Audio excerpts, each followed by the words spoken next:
Tää kiepsautetaan tästä.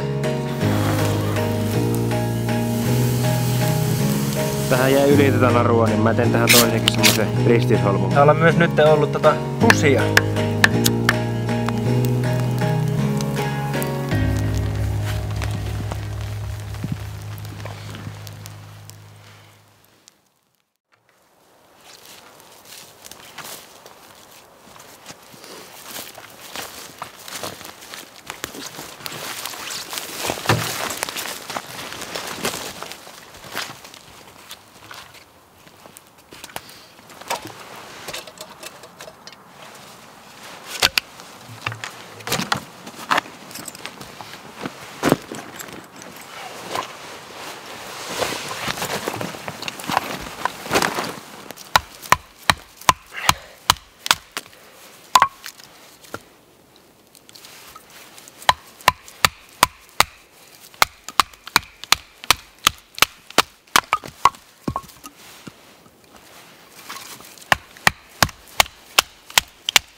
Morjesta. Mulla olisi nyt talviloma ja ajattelin tulla tänne, tai tulinkin tänne mun havulaavuleiriin niin pariksi yöksi. Mä olin täällä joskus 3 jälkeen ja nyt eletään marraskuun loppua, niin sehän meinaa sitä, että päivää ei ole kovin montaa tuntia, että pimeä tulee aikaisin. Et 3 jälkeen oli jo pilkkopimeätä melkein. Ei kerennyt puuhastella tässä juurikaan mitään. Tein nuotion tuohon ja laittelin vähän paikkoja valmiiksi. Kohta varmaan rupean tekemään ruokaa ja huomenna olisi tarkoituksena sitten vaan saada tähän semmonen 3-jalkasysteemi, mihin mä voin laittaa sitten keittoastien roikkumaan, että saa keitettyä siinä vaikka pottuja tai nuudeleita tai jotain semmoista. Katsotaan mitä muuta keksitään tähän. Täältähän on jo, kun mä tänne keväällä tänne rakensin tämän systeemin, niin täältähän on kaikista havuoksista jo havut tippunutkin. Että tuo ei ole kovin pitkäaikainen ratkaisu seinäksi tuo kuusen oksa. Mutta tuo missä mä nyt nukun tämän yön, niin sinnehän mä löin sen muovin väliin viime kerralla. Niin sen pitäisi jonkin verran ainakin pitää vettä, jos sattuisi satamaan. Tänään ei pitäisi sataa, mutta huomenna on luvattu yöksi ja alkuillaksi vähän sadetta. Katsotaan miten sitten käy. Täällä on myös nyt ollut susia. Että täällä on vähän aikaa sitten käynyt pari sutta koiran kimppuun. Ja mä tuossa aikaisemmin kävelinkin tänne, niin huomasin siinä sudenjäljet. Tai ainakin mä luulen, että ne on sudenjäljet. Katsotaan. Tuo pientä jännitystä tähän tuo susiaspektiin. Mutta ruvetaan tekemään ruokaa.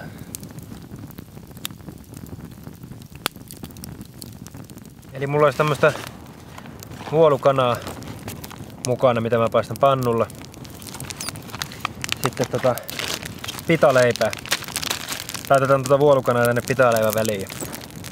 Mulla on sit kanssa tomaatteja ja suolakurkkuja tossa, niin saadaan oikein pätevä setti. Vielä vähän majoneesia päälle, niin eiköhän ole nälkä tyydytetty. Täällä on nyt tällä hetkellä varmaan 1-2 astetta lämmintä. Että ei ole kovin viileä. Suhteellisen märkä oli tossa vielä pari tuntia sitten, mutta tuo nuotio on kuivattanut ympäristöä aika hyvin tästä. Ei enää ole niin märät olosuhteet. Siitä vähän suolakurkkua. Tänään piti aluksi olla semmonen talvireissu. Viime viikolla näytti niin hyvältä, että olisi ollut kunnolla pakkasta silleen 5–10 astetta pakkasta. Tietenkin se heitti härään pyllyt tuo keli just kun meikäläisellä alkoi viikon loma. Sunnuntaina oli viimeinen pakkaspäivä ja eilen satoi vettä ihan koko päivä. Saa nähdä milloin se nyt iskee sitten kunnolla pakkaset. Suolakurkku on kyllä tommosen pitoväliin niin meikälle ihan niinku, se on pakko olla. Mä vaan tykkään sitä mausta niin paljon, että se niinku kruunaa sen. Sitten tomaatti. Tää on kyllä tää nuotiolla ruoan tekeminen, niin tää on ihan ykköshommia tälleen talvikautena, vaikka ei täällä nyt talvelta paljon näytä, mutta ei oo ötököitä ollenkaan. On sopivan lämpönen. Nyttenkin mulla on itse asiassa vähän kuuma, kun mulla on untuvatakki mukana. Mutta tää on ihan parasta. Voi vaan niinku olla eikä mitään häiriötekijöitä. Ainut on tietysti tää pimeys, mutta kyllähän tää pimeyskin tuo tämmöstä omanlaistaan tunnelmaa tähän touhuun. En oo ennen tuota vuolukanaa maistanut, että saa nähdä minkälaista siitä tulee. Pistetäänhän kanat tulille. Mä paistan kyllä ensin ne pitaleivät. Mä vähän käräytän niitä tuossa pannulla. Katsotaan minkälaisia tulee. Eiköhän näistä ihan päteviä tuu, kun vähän lämmittelee tässä.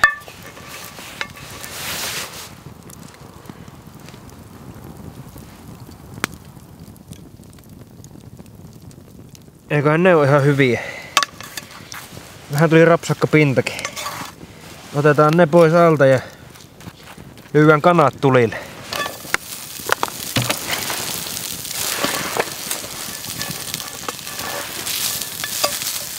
Minäpä alkoi ritise.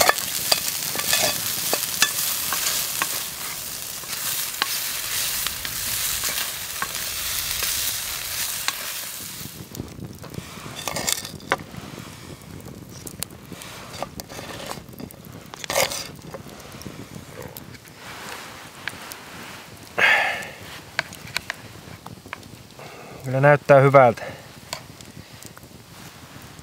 Vähän tomaattia. Suolakurkkua. Ja majoneesi.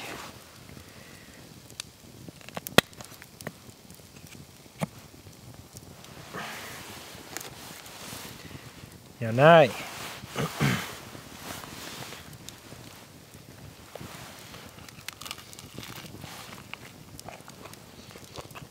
Kyllä tuli hyvää, joo. Nyt on kyllä niin helppo ja hyvä makuinen nuotioruoka, että taidaanpa ottaa käyttöön muillekin reissuilla.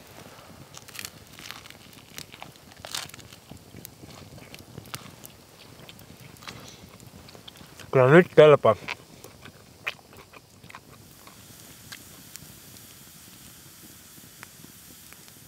No niissä olisi kaikki pitaat syöty ja vuolukannat sinne samalla. Mitä niitä taisi olla 5. Nyt on mahaa täynnä. Kylläpä inisee tuo puu.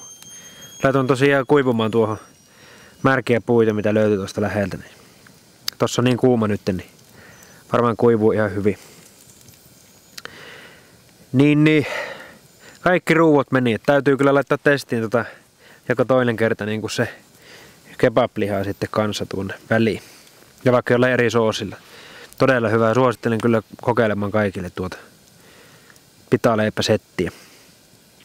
Mä laittelin tossa makupussiin ilmat ja laittelin kamat muutenkin valmiiksi, että ei tarvii enää kuin nauttia tästä nuotiosta jonkun aikaa ja sitten painua pehkuihin.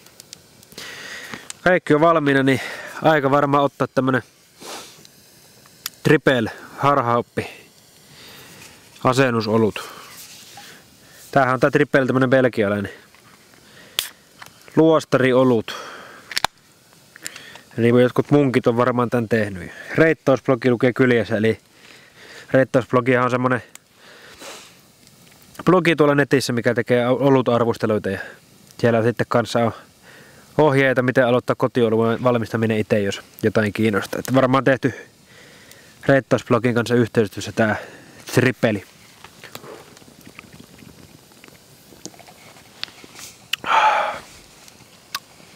Joo. En olekaan ennen töölläkistä juonut tripeliä. Paljon tässä oli? Tässä on katajakin käytetty. 9%. Ei maistu läpi. Siitä tietää, että on hyvin tehty olut. Tarpeeksi runkoa, että ei tuu se alkoholi sieltä läpi liikaa. Mutta mä viettelen tässä nyt loppuillan ja nähdään sitten aamulla. Mä esittelen huomenna ton mun olkalauku, minkä mä hommasin varustelekasti. Ei muuta kuin huomiseen.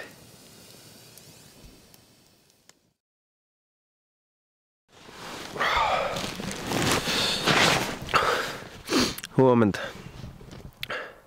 Kello olisi 10:09 ja mä heräilin tossa jo joku tunti sitten. Mutta oli pimeätä, niin mä vielä köllöttelin tuolla makuupussissa. Tosiaan pitäisi nyt varmaan nousta ja ruveta etsimään jostain puut siihen kolmijalkaan tuohon nuotion päälle. Mitä eilen puhuin, että pitää tehdä. Lähdetään etsimään, niin tehdään aamupalat.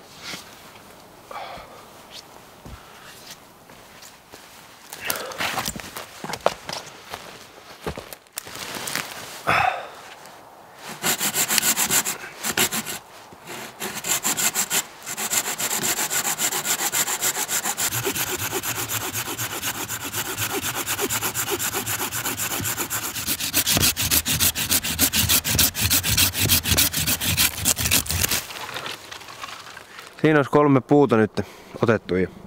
Mä vielä leikkaan ne yhtä pitkiksi kaikki, että pitää olla yhtä pitkät kaikki, että toimii kunnolla se kolmijalka. Mulla on tuolla jemmossa myös kelopuuta, niin mä en tiedä, jos tänään kokeilisi tehdä rakovalkeat illalla. Olisi ihan siisti kokeilla. En ole nimittäin ikinä ennen tehnyt sitä, niin pääsis senkin testaamaan. Mut mäpä lyhennän nyt nuo.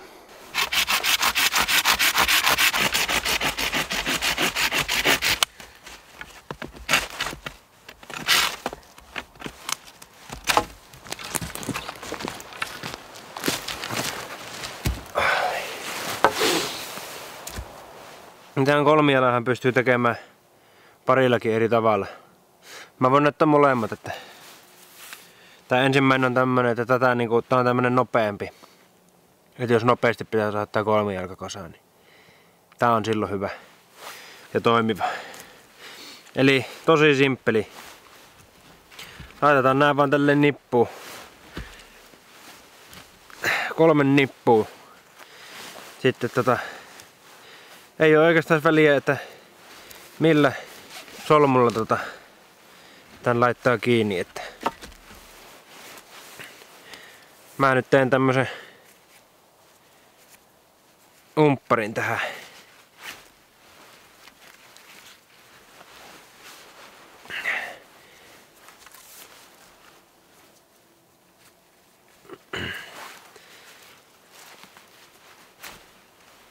Näin.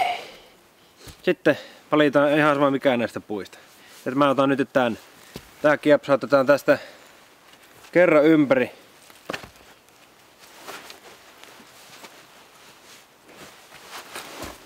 Näin.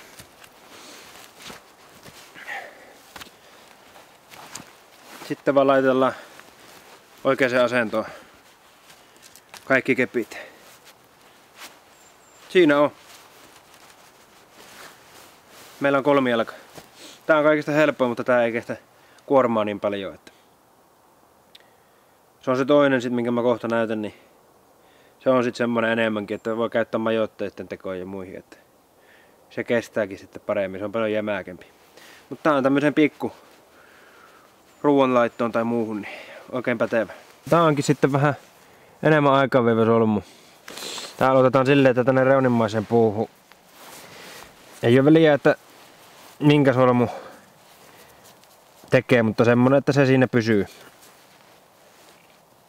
Niin, semmonen riittää.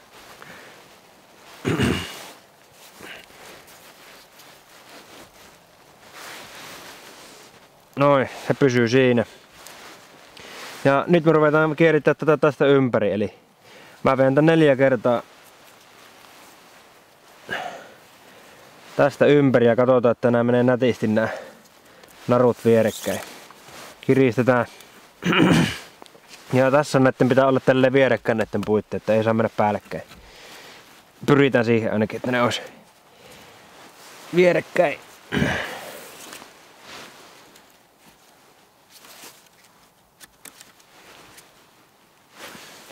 Näin, katsotaan vähän linjoja kuntoon. Ne näyttäisi hyvältä. Ne näyttäisi hyvältä nyt. Ja nyt sitten tehdään tämmönen temppu, että me otetaan tää naru ja vedetään se täältä läpi. Pidetään sormella tästä kiinni, että tähän tulee tämmönen nätti taitos. Vedetään tuolta läpi. Ja tuon tää narun pääty täältä alliin. Tää on vähän hankala välillä. Vaihtelee näitten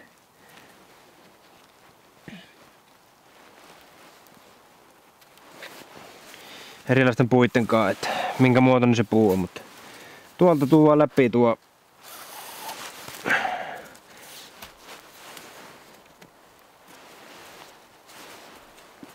no, mihin se jää kiinni?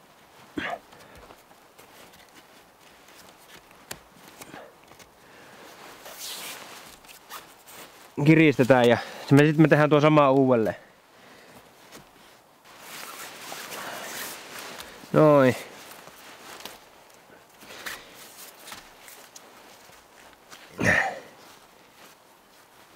Kiristetään. Sitten tästä lähdetään jatkaa tänne toiselle puolelle. Tässä vaiheessa me kiepautetaan tää ympäri. Tää koko viritelmä. Näin.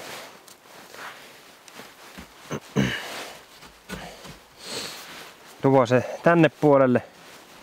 Ja niin kuin varmaan joku saattaa arvatakin, niin me tehdään nyt sama tälle puolelle. Samalla pidetään tosta sormella kiinni ja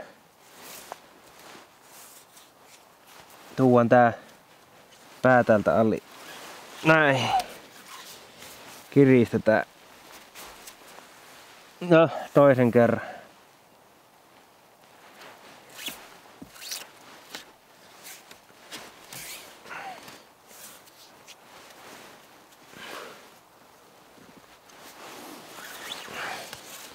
Näin. Ja miten me nyt sitten saadaan tää kiristettyä, että tää pysyy tässä, niin tehdään tähän tämmönen rasti.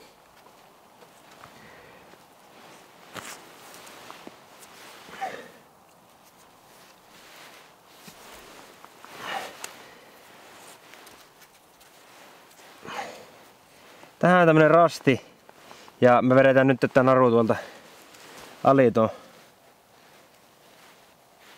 rastin läpi.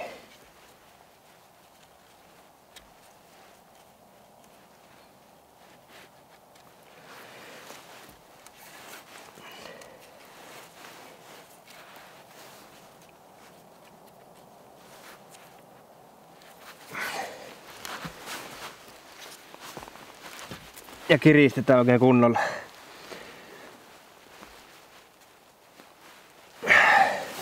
Ja se pysyy nyt siinä. Sitten laitetaan pystyyn. Eli tämmöset näihin nyt tuli sitten, tämmöset ylivedot. Mä laitoin tähän tähän jäi yli tätä narua, niin mä teen tähän toisenkin semmosen ristisholmun. Mä en tiedä mikä sen oikein nimi on. Ja sitten kiepautiman tuohon ympärille nuo loput. Nyt sitten vaan siirretään se tuohon nuotion päälle.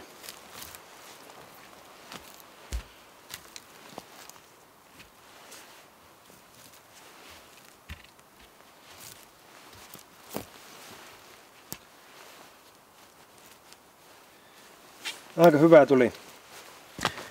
Ainakin omasta mielestä. Kato, se ei ole vielä hiiluskon jäljellä. On palannut koko yön näköjään. Sitten mulla on mukana tämmönen kettinki, minkä mä oon kotona pistänyt oikeaan mittaan suurin piirtein. Tuosta puusta läpi ja roikkumaan ja tuohon sitten vaan titanikattila kiinni ja vedet kiehumaan. Ihan näppärä vehe. Laitetaan nuotio tulille ja tehdään se aamupala nyt.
Aamupalaksi mä ajattelin paistaa vähän makkaraa ja nuudelia ja tonnikalaa. Ja tietysti kahvia. Se on luvannut 4 eteenpäin tänään tätä niin sadetta ja siitä niin kuin eteenpäin läpi yön. Niin mulla on tarppi varultu mukana, niin mä varmaan veän tarpin tohon havulaavun päälle, koska tuo havulaavu on tehty kuitenkin estämään niinku lumen tuloa ja ei niinku sadetta. Sade kyllä tulee tuosta varmaan läpi, vaikka siinä onkin se muovi tuolla havujen ja puitten välissä. Niin joutuu semmosen kikkailun tekemään. Mä saisin tämmösen penkin tähän eilen ootellessa niin nopeasti. Ihan mukava istua tässä, eikä tarvitse tuossa maassa istua.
Lupasin näyttää tän teille, että mun olkalauku.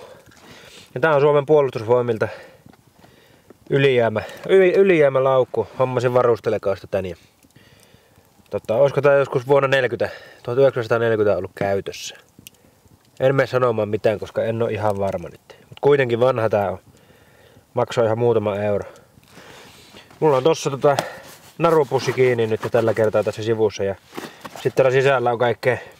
Mulla on paistinpannu täällä ja piippu ja laturia ja muuta tämmöistä härpäkettä. Niin tuo mukavasti lisää mahdollisuuksia tämmönen. Tuon savotan päivärepun kanssa. Saa vähän enemmän tavaraa mukaan. Vois ruveta laittamaan sitä tarppia nyt, että se 3 tunnin päästä pitäisi ruveta sattaa.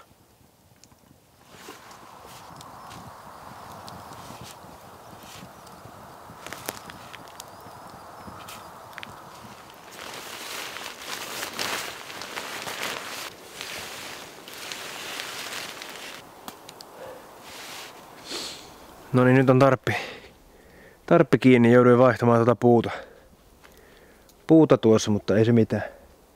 Suojaa ainakin nyt pahimmalta sateelta. Mä rupean tekemään ruokaa ja katsotaan sen jälkeen tehdäänkö se rakopalke. Joo, mä ajattelin, että mä paistan pannulla tuommoista naudan sisäpaistia ja sinne sekaan sitten sipulia ja karamellisoja. Pannulla tulee kyllä hyvää aina, kun paistaa ulkona lihaa, että voittaa kotiolot heti kättelyssä.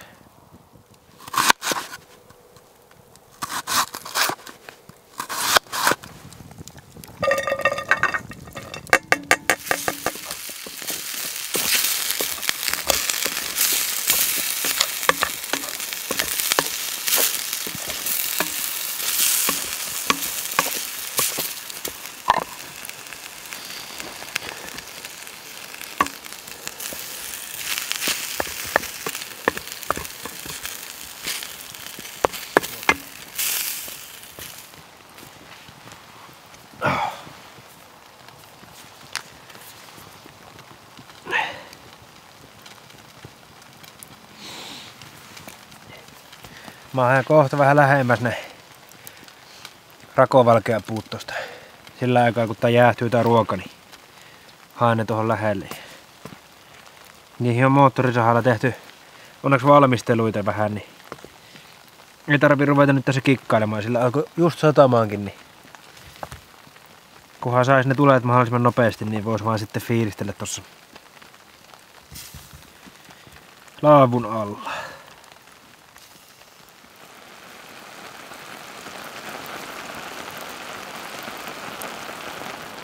No niin, ruoka olisi jäähtymässä.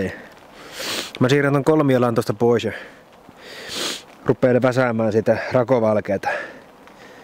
Ajattelin, että voisin laittaa noita hiiliä tosta, mitkä on vielä kuumia, niin sinne puitten väliin. Niin saattaa lähteä nopeammin tulille.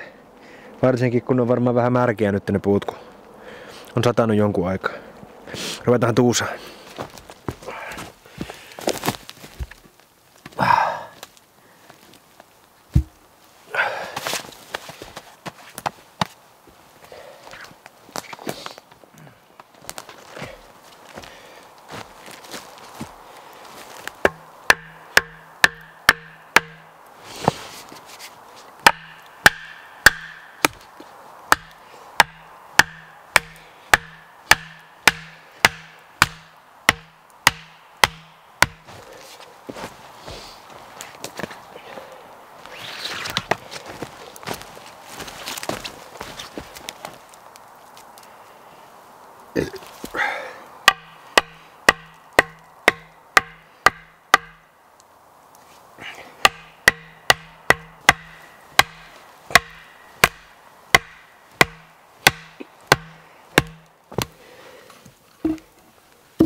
Tossa oli jemmassa tervaskantoni. Hakkasin siitä palasia irti ja yritän työntää nyt tänne väliin näitä, josta saisi syttymään tää systeemi.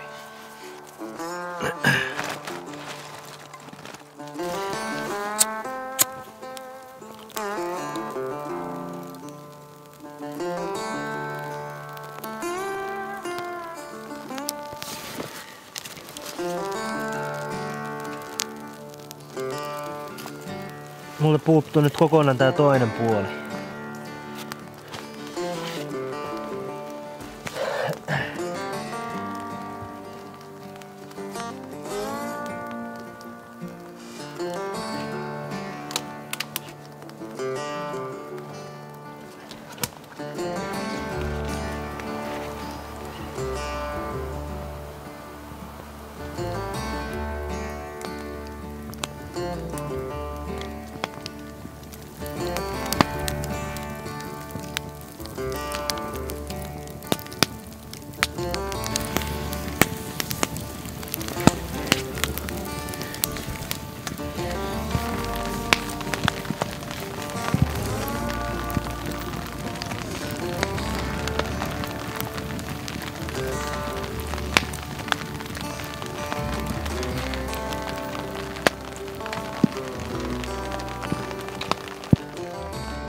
Kyllähän siinä vaan joku varmaan 3 varttia meni, että ton sai syttymään kunnolla. Koko ajan pitää tunkea lisää sytyäkettä. Että nuo isot pölkyt, niin ne oli pinnalta märkiä vielä. Niin en meinannut lähteä, mutta nyt lähti. Varmaan kohta joudun laittaa vielä lisää. Mä siinä puuhailessa söin samalla sen mun sisäfileen ja ne sipulitkin. Oli tosi hyvä kyllä. Todella hyvä. Otetaan nyt rakovalkean kunniaksi tämmöstä teerenpeli paloa. Saa nähdä miltä maistuu.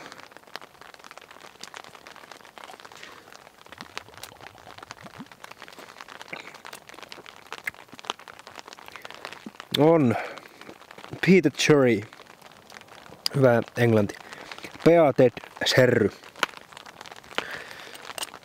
Aika hyvä. Hyvä viski. Joo. Toivottavasti tuo nyt palaisi vaan loppuillan nyt, ettei tarvitsisi koskeakaan tuohon. Nyt vaikuttaa ainakin hyvältä. Lämmittääkin vielä tosi paljon tähän, että varmaan jos tälleen palaisi koko yön, niin ei tarvitsisi makupussia edes tuolla laavun alla. Kyllä se taitaa olla semmonen homma, että tää rakovalkea on vähän tämmönen taitohomma, että kyllä on niinku tekijänsä näköinen tuli. Että mulla on palannut nyt tuohon keskelle tämmönen hirveä reikä, eli se on palannut ihan epätasaisesti, vaikka on yrittänyt pitää siitä huolet, että se palaisi tasaisesti. Mä otin aiemmin tuolta päädyistä pois ne kepit, että ne hiilokset menis niinku yhteen, että se alkaa sitten palaamaan ja ruokkimaan itteensä, mutta eipä ihan onnistunutkaan. Mutta tää nyt tässä lämmittää, ei mua nyt haittaa lisää näitä keppejä. Ihan hyvää harjoitusta, tulee vähän kokeiltua. Mukava fiilistellä tässä. Mä menen pienen hetken päästä varmaan nukkumaan, että mä vielä hetken aikaa tässä fiilistelen tätä tulta. Sadekin loppui äsken. Koko illa on satanut, mutta se ei oo haitannut villapaita päällä tässä tulee äärellä, kun se on tuo tuli kuivannut heti vaatteet. Eipä juurikaan päässyt haittaamaan. Mutta ei kai siinä, mä varmaan kuvailen enempää tänään illalla, niin ei muuta kuin palaillaan huomenna sitten asian taas. Katsotaan onko vielä hiilokset jäljellä. Ei muuta kuin huomiseen.